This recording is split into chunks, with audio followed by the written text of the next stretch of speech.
ایک وقت کی بات ہے، ایک سرسبز و شاداب وادی میں ایک چھوٹا سا گاؤں آباد تھا۔ اس گاؤں میں 3 بہنیں اپنے بوڑھے والدین کے ساتھ رہتی تھیں۔ ان بہنوں کے نام تھے زینب، جو عقل و دانش کی مثال تھی، دوسری کا نام فاطمہ، جو بے پناہ محبت اور دلیری رکھتی تھی، تیسری کا نام تھا لیلا، جو سچائی اور محبت کی پیکر تھی۔ ان کا گھر چھوٹا سا تھا مگر محبت سے بھرا ہوا۔ ان کے والد ایک پرانے شاعر تھے اور والدہ قصے کہانیوں کی شوقین تھیں۔ انہوں نے اپنی بیٹیوں کی پرورش صرف اچھی تعلیم سے نہیں بلکہ اخلاق، صبر اور سچائی سے کی۔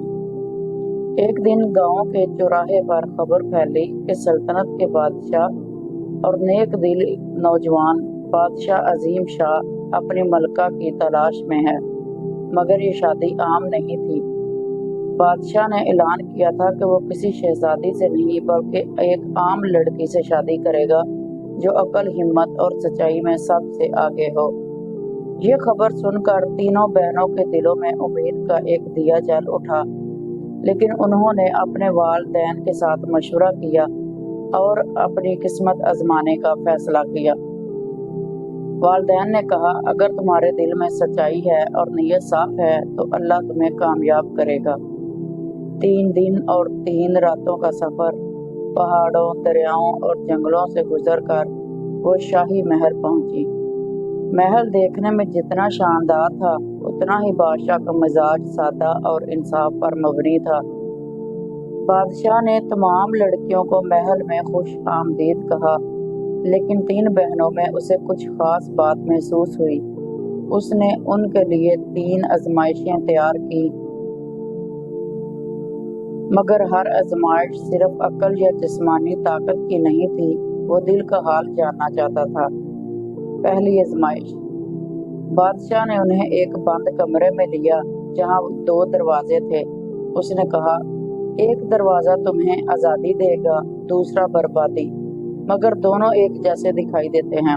تم کیسے فیصلہ کرو گی کہ کون سا دروازہ کھولنا ہے؟ زینب نے آنکھیں بند کی، چند لمحے خاموش رہی، پھر بولی، ہمیشہ جو راستہ دل میں سکون دے وہی درست ہوتا ہے۔ سچائی کا راستہ اکثر تکلیف دہ ہوتا ہے، لیکن وہ دل کو ہلکا کرتا ہے۔ میں وہ دروازہ چنوں گی جو میرے ضمیر کو مطمئن کرے، چاہے وہ مشکل ہو۔ دروازہ کھلا تو وہی آزادی کا دروازہ تھا۔ دوسری آزمائش، بادشاہ نے انہیں ایک خوفناک جنگل میں بھیجا جہاں ایک زخمی ہرن درختوں میں پھنسا ہوا تھا اور آس پاس خونخوار شیر گھوم رہا تھا۔ ہر لڑکی کو کہا گیا کہ اگر وہ ہرن کو بچا لیں تو آزمائش کامیاب سمجھی جائے گی۔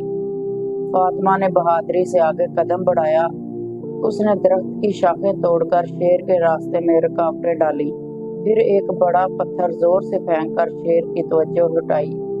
اسی وقت لیلا نے جلدی سے ہرن کی رسی کاٹی اور اسے آزاد کر دیا۔ بادشاہ نے ان کی بہادری سے بے حد متاثر ہوا۔ تیسری آزمائش، بادشاہ نے تینوں بہنوں کو الگ الگ بلایا اور کہا، اگر میں تمہیں سلطنت، سونا، چاندی، قیمتی جواہرات دوں، لیکن شرط یہ ہو کہ تمہیں ایک بے گناہ کے خلاف جھوٹی گواہی دینی ہوگی، تو کیا تم تیار ہوگی؟ زینب نے کہا، میری عقل مجھے کہتی ہے کہ ایسا کرنا ظلم ہے۔ فاطمہ نے کہا، میں 1000 بار موت قبول کروں گی مگر کسی بے گناہ کو برباد نہیں ہونے دوں گی۔ لیلا کی آنکھوں میں آنسو آ گئے، وہ بولی، بادشاہ سلامت، اگر کوئی بھی چیز ہمیں ہمارے ضمیر سے دور کرے تو وہ تاج بھی زہر لگتا ہے۔ میں سچائی کا راستہ نہیں چھوڑ سکتی، چاہے مجھے سب کچھ کھونا پڑے۔ بادشاہ نے لیلا کی آنکھوں میں جھانکا اور اسے اپنی ملکہ منتخب کر لیا۔ اس نے کہا، تم نے مجھے سکھایا کہ اصل بادشاہ وہ ہوتا ہے جو سچائی کا غلام ہو۔ لیلا ملکہ بنی، زینب شاہی دربار کی مشیر اور فاطمہ سلطنت کی محافظ سپہ سالار مقرر ہوئی۔